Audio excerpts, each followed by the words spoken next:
ओम नमः शिवाय मेरे प्यारे शिव भक्तों। मंत्र जप की जो हमारी विशेष वीडियो सीरीज चल रही है उस पर आज आगे बढ़ते हैं। तीसरी वीडियो है। यदि किसी ने पहली और दूसरी वीडियो नहीं देखी तो पहले आप वो वीडियो देख लीजिए ताकि आप जो है आज की वीडियो को सही ढंग से समझ पाए।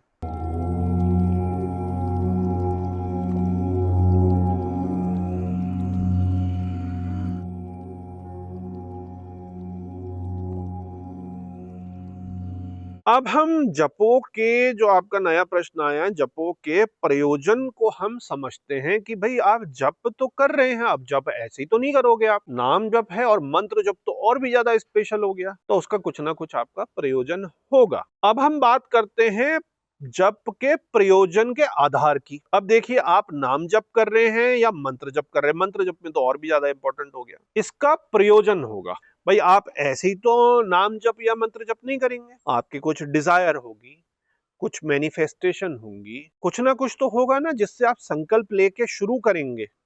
तो ये क्या क्या हो सकते हैं? तो देखिए, एक तो है नित्य जप। यदि हम सनातन से हैं, शैव हैं या और भी शाक्त हैं, वैष्णव हैं, अधिकतरों में क्या है कि सबसे पहले तो गुरु दीक्षा आपने ले ली तो गुरु दीक्षा की कम से कम एक माला आपको रोज करनी है हर परिस्थिति में। कुछ परिस्थितियां ऐसी हो जाती हैं जिसमें आप अशुद्ध हो जाते हैं, अशौच हो जाते हैं, उसमें भी मानसिक करना पड़ता है। एक अधिकांश जो गृहस्थ हैं, जॉब करने वाले हैं, तो एक माला मानसिक 1 से 1.5 मिनट में हो जाती है गुरु मंत्र की। वो ट्रेन में बैठते हुए, फ्लाइट में, ऑफिस में, टैक्सी में, गाड़ी चलाते हुए कहीं भी कर सकते हैं। लेकिन आपको गुरु मंत्र ले लिया तो डेली ये करना है। इसको बहुत सारे लोग इग्नोर करते हैं, भूल जाते हैं, छोड़ देते हैं।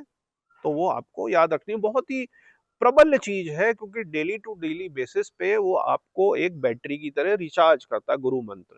क्योंकि मानसिक स्पिरिचुअल नेगेटिव एनर्जियों का कलयुग में बोलबाला बहुत ही ज्यादा है, तो उसमें हमें गुरु मंत्र बचाता है। विशेष कुछ द्रव्य, विशेष कुछ पैसे इस्तेमाल वगैरह करने की तो जरूरत है नहीं। आपको गुरु दीक्षा होनी चाहिए और गुरु के साथ आपका जो है कमिटमेंट लाइफ लॉन्ग होना चाहिए। ठीक है ना। इसके साथ साथ हमारी सनातन परंपरा में आपको पता ही है कि संध्या का जो है, चाहे त्रिकाल हो, जो त्रिकाल अब मॉडर्न युग आ गया है, तो 2 टाइम की संध्या ये प्रातः, मध्याह्न में और साय में होती है। अगर कोई दिक्कत है तो कुछ ना कुछ तो आपका डेली बेसिस पे होना ही चाहिए। इसके अलावा जो विशेष सिद्धियां होती हैं तो वो नैमित्तिक जप होती हैं। कुछ साल में ऐसी विशेष हमारे पांचांग की, वेस्टर्न कैलेंडर को हम नहीं लेते, जॉर्जियन कैलेंडर को हम नहीं लेते, जो विशेष तिथियां हैं इसमें जो है ग्रह आदि के बल, देवता, डेमीगॉड्स, यक्ष आदि बहुत पावरफुल हो जाते हैं। तो हम अपने मंत्रों की सिद्धि भी कर सकते हैं, उनको सुपर चार्ज भी कर सकते हैं। ऐसा आप समझ सकते हो कि एड ऑन बूस्टर चला सकते हैं। आसान भाषा में मैं आपको बताऊं, जैसे कि सूर्य ग्रहण, चंद्र ग्रहण, पूर्णिमा, अमावस्या, संक्रांति और भी कई सारी विशेष तिथियां हैं। इनमें होली की रात तंत्र मंत्रों को सुपर एनर्जाइज्ड कर सकते हैं। अल्प समय में वो बूस्ट कंडीशन में आ जाती हैं और आपको सिद्ध भी जल्दी हो जाती है। अब आए आपके काम्य जप, जो कि मैं आपको पहले से ही बता रहा हूं कि सांसारिक कामना या विशेष संकल्प के लिए काम्य जप होते हैं, कि हमारे किसी काम को करवाने के लिए काम 85 तरीके के लोगों के उसमें होते हैं। इसीलिए अलग अलग कामों के लिए अलग अलग मंत्र बनाए गए हैं, अलग अलग देवी देवताओं के मंत्र अलग अलग हैं और उनके बीज मंत्र अलग अलग हैं। और वो गुरु परंपराएं और किस प्रकार का वो मंत्र है उसके हिसाब से अलग अलग उसकी जो है प्रोटोकॉल्स हैं, अलग अलग उसकी साधना सिद्धियां हैं। और कई मंत्र जो हैं वो कीलित हैं, अधिकतर मंत्र जो हैं वो कीलित हैं, तो उनका उत्कीलन करना भी होता है। आगे चल के किसी ना किसी का शायद प्रश्न आएगा, तो यहाँ पे मैंने आपको एक हल्का सा हिंट दे दिया। इसीलिए नमः शिवाय, ओम नमः शिवाय मंत्र गुरु से लेकर करने से ये माना जाता है कि वो भक्ति का मंत्र तो है ही है, इसके साथ साथ वो हमारे अर्थ धर्म काम मोक्ष सारे संपूर्ण चीजों को देने वाला है। इसलिए बार बार मंत्र को मत बदलिए, एक मंत्र को ही पकड़ कर चलिए। कि आपने एक मंत्र जो पकड़ लिया, क्योंकि गुरु मंत्र तो है ही है, एक मंत्र तो वही हो गया आपका, और उसके बाद नमः शिवाय या ओम नमः शिवाय जो आपका है, या शिवाय नमः जो है लेडीज के लिए, वो पकड़ के आप चलेंगे तो वो ऑलरेडी आपकी चीजें हो जाएंगी। हाँ, यदि आपको विशेषतः अल्प समय में कोई विशेष सिद्धि के लिए आपका मन लगा हुआ है, काम में सिद्धि के लिए लगा हुआ है मन, तो फिर आप अलग अलग मंत्रों को पकड़ सकते हैं। और सिद्धि करने के लिए तो पूरा उसका आपको पता ही है, मैं कई बार बता चुका हूँ कि उसकी पूरी गणना वगैरह निकाली जाएगी कि कितने जब कितने दिन इत्यादि में आप करेंगे।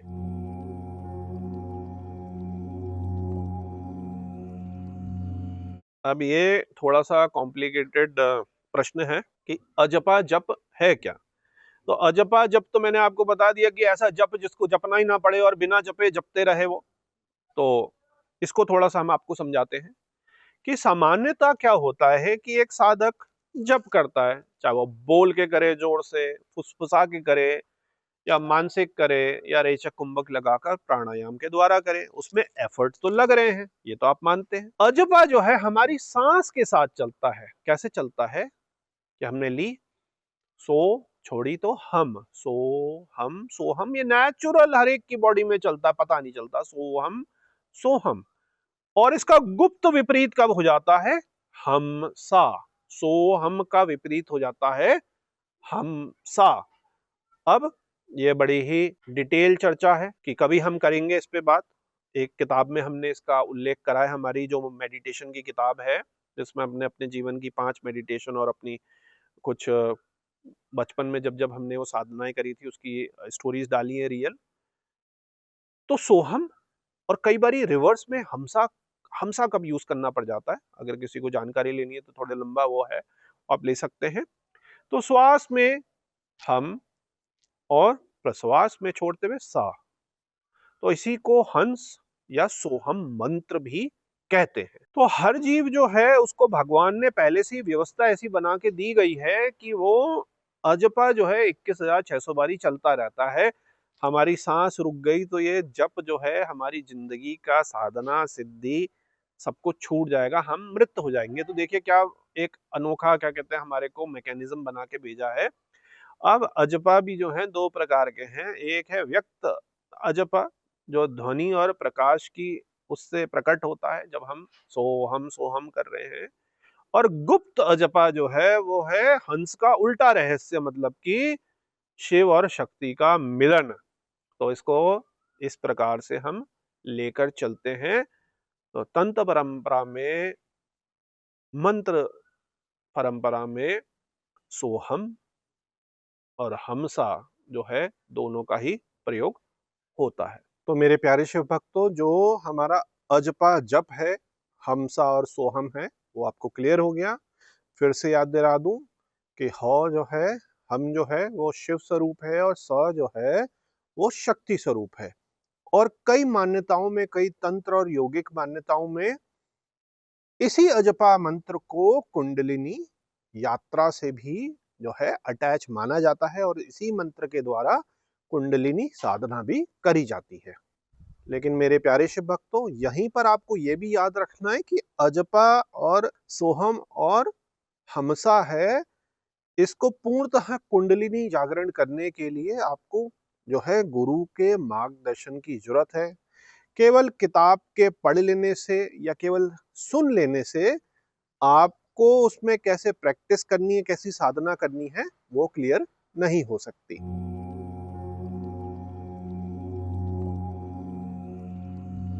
अब हम लेते हैं एक और बड़ा ही इंटरेस्टिंग प्रश्न जो कई लोगों का क्लब करके डाला है कि जप और ध्यान में मूलभूत जो है अंतर क्या है।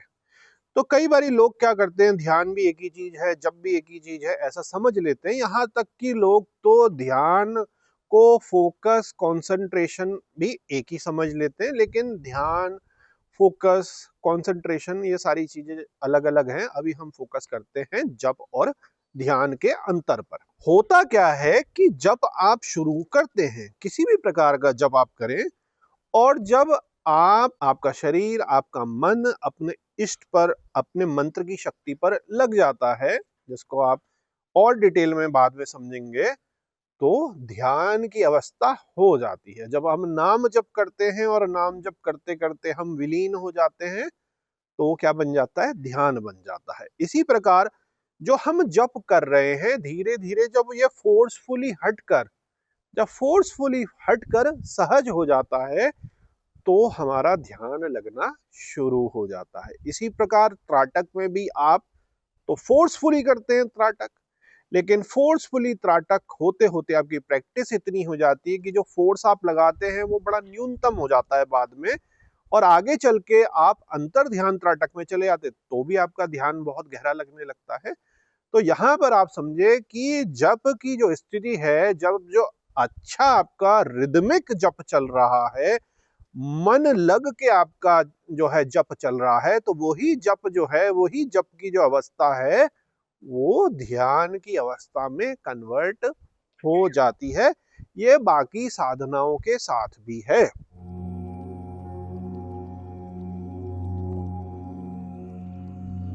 अब हम अगले प्रश्न को लेते हैं कि आखिर मंत्र क्या है। हमने आपको पहले बताया था मंत्र का आसान शब्द, तो यहां पर हम आगे मंत्र को थोड़ा टेक्निकली समझने की कोशिश करते हैं कि देखिए, अगर हम वेदों की बात करें, आपको पता है ना कि आगम निगम वेद मंत्र और उसी से पौराणिक मंत्र, और एक पूरी अलग शाखा है शिव शक्ति की जिसमें तांत्रिक मंत्र हैं।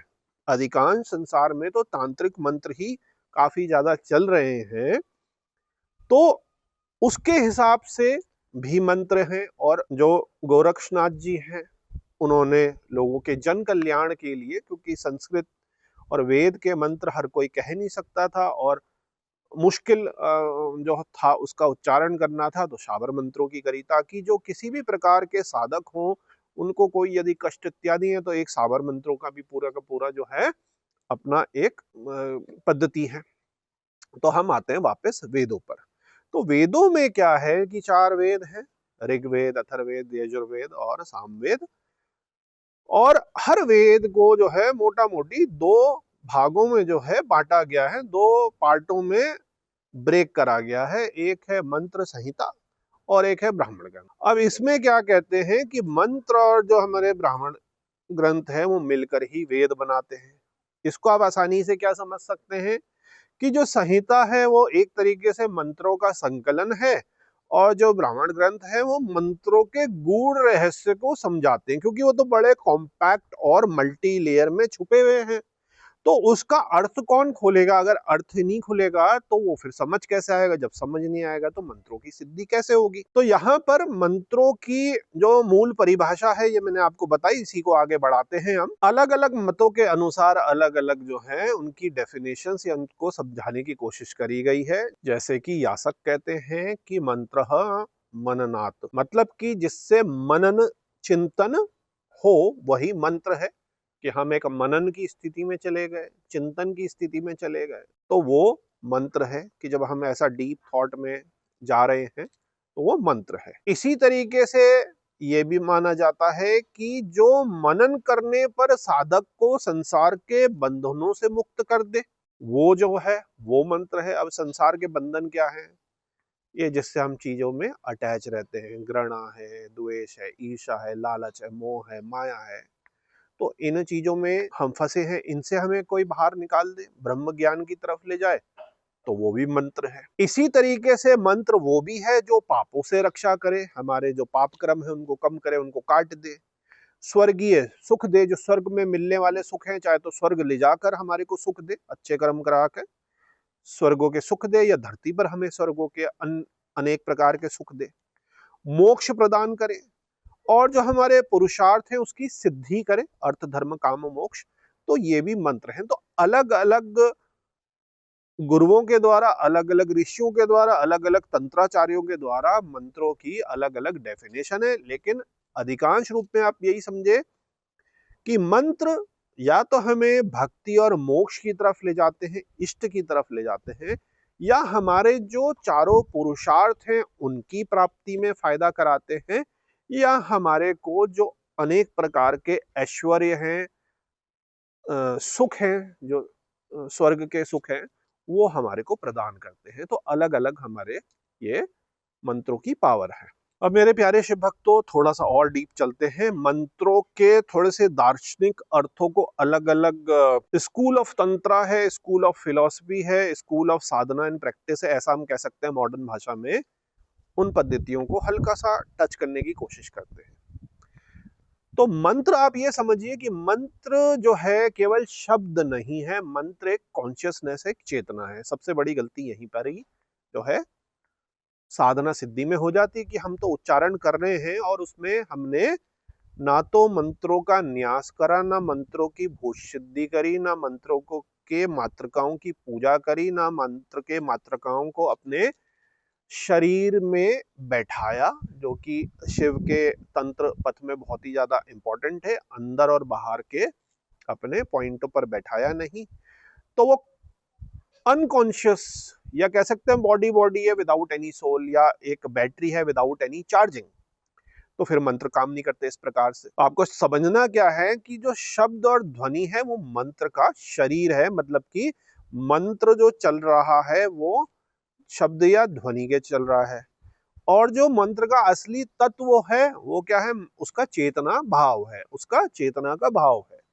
तो मंत्र चल रहा है कैसे, मंत्र कैसे चल रहा है, नमः शिवाय, फिजिकल बॉडी, ठीक है ना, और उसका जो भाव है, उसका जो चेतना तत्व है कि नमः शिवाय, हे शिव आपकी शरण में मैं आता हूँ, अपने आप को मैं पूर्णतः समर्पित करता हूँ, आपको नमन है। तो जब ऐसा डिसोल्यूशन होगा और उसमें हम लाखों जप करेंगे, बार बारी आवर्ती उसकी करेंगे, बार बारी अपने माइंड बॉडी और सोल को कहेंगे, अपनी सूक्ष्म शरीर को कहेंगे, तो हमारे को शिव तत्व प्राप्त होगा।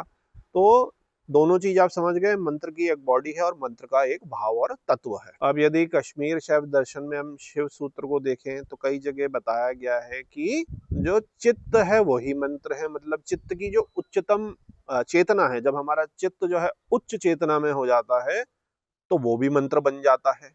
मतलब कि जब साधक जो है मन से मंत्र में पूर्णतः लीन हो जाता है तो क्या होता है, मंत्र, तो क्या होता है मंत्र, मंत्र के साथ उसका मन, और मन के साथ उसका देवता, तीन अलग अलग चीज है। एक तो मंत्र है, एक मंत्र बोलने वाला है हमारा मन या हमारा मुख, वैसे हम बोल मन से रहे हैं और निकल रहा है हमारे मुख से, वाणी से बाहर, और किसके लिए कर रहे हैं, उसका जो देवता है।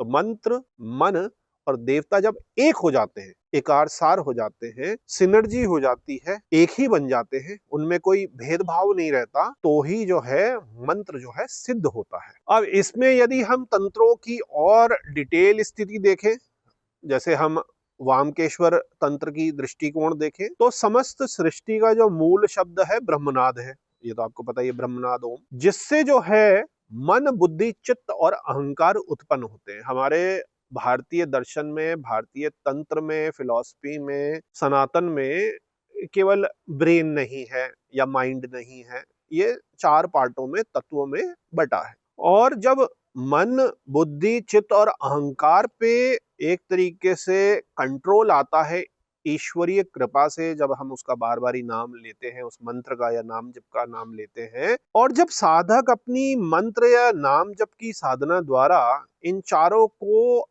अपने कंट्रोल में कर लेता है, मन बुद्धि चित्त और अहंकार जो है जब उसको कंट्रोल कर लेता है, तो जो जीव है, जो मंत्र जप करने वाला है, उसकी चेतना भी मंत्र स्वरूप हो जाती है। अब इसी में ही हम आगे बढ़ते हैं, तो कश्मीर शैवाचार्य क्षेमराज जी की हम बात करते हैं, तो क्या कहते हैं कि साधक का मन, साधक का मन जब मंत्र पर एकदम जागृत होकर केंद्रित हो जाता है, तो जो हमारा मन है वो मंत्र स्वरूप बन जाता है। मन क्या बन जाता है, मंत्र स्वरूप बन जाता, मतलब कि मन जो है हमारा खुद ब खुद मंत्र बन जाता है। इसी तरह एक और बड़ा गहरा सूत्र समझने की कोशिश करते हैं श्रीकंठी संहिता से, कि यदि साधक और मंत्र अलग अलग रहे, यदि साधक और मंत्र है एक ही जगह, बोल रहे एक, लेकिन उसमें एक रूपता नहीं है, देवता में, मंत्र में और मन में, साधक के मन में, तो सिद्धि कभी भी नहीं होती। और ये सबसे बड़ा रीजन है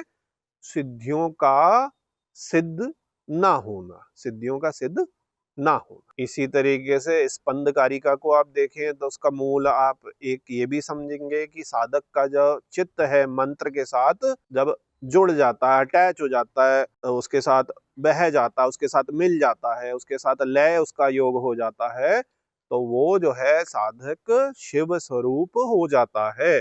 तो सब किसी ने यही तो करना है कि शिव को कहीं बाहर थोड़ी ढूंढते। हर कोई जो है शिव स्वरूप होकर ही धरती पर हर कोई जन्म लेता है, क्योंकि शिव के अंश से ही हम बने हैं। मिट्टी चढ़ गई है बहुत, हमें अंदर देखना है और अपने जो छुपे हुए हमारे अंदर बैठे हुए शिव हैं उनको खोजना है, बाहर नहीं खोजना है, अपने अंदर खोजना है। तो ये एक सूत्र है। अब इन सब चीजों को हम अगर कंसोलिडेट करें, अभी जो 4-5 स्लाइडों की हमने बात करी, तो उसका क्या मतलब आता है ये आपको समझाते हैं। कि देखिए जप क्या है, एक प्रक्रिया है, क्रिया है। हम जप एक क्रिया प्रक्रिया है। ध्यान क्या है, उसका फल है, उसकी स्टेट है, उसकी अवस्था है। जप की अवस्था है, फल है, स्टेट है। अक्षर क्या है, उसका केवल बाह्य स्वरूप है। और मंत्र क्या है, केवल शब्द नहीं है, पूरी की पूरी चेतना है। तो जब तक साधक मंत्र नहीं बन जाता तब तक सिद्धि नहीं होती। जब साधक मंत्र बन जाता है, और मंत्र तो देवता है ही, तो ये सब तीनों आपस में एक समान हो जाते हैं। साधक इज इक्वल टू मंत्र इज इक्वल टू देवता, देवता इज इक्वल टू मंत्र इज इक्वल टू साधक। और जब ये अवस्था आ जाती है तो ये अवस्था ही अल्टीमेट ध्यान और समाधि की अवस्था है, और इस समाधि की अवस्था में ही शिवत्व जो है प्राप्त होता है। अवधूत अवस्था इसी समय पर होती है। तो मेरे प्यारे शिव भक्तों, आज जब की इस वीडियो को यहीं विराम देते हैं। आज हम पहुंच गए अंत तक वीडियो के तीसरे भाग में। अब मैं मिलूंगा आपको मंत्र जप के चौथे भाग में, जिसमें हम इससे आगे की चर्चा करेंगे। तब तक के लिए अपनी साधना को आगे बढ़ाते रहिए, और भोलेनाथ से ये विनती है कि आप पर और आपके परिवार पर कृपा करें। ओम नमः शिवाय।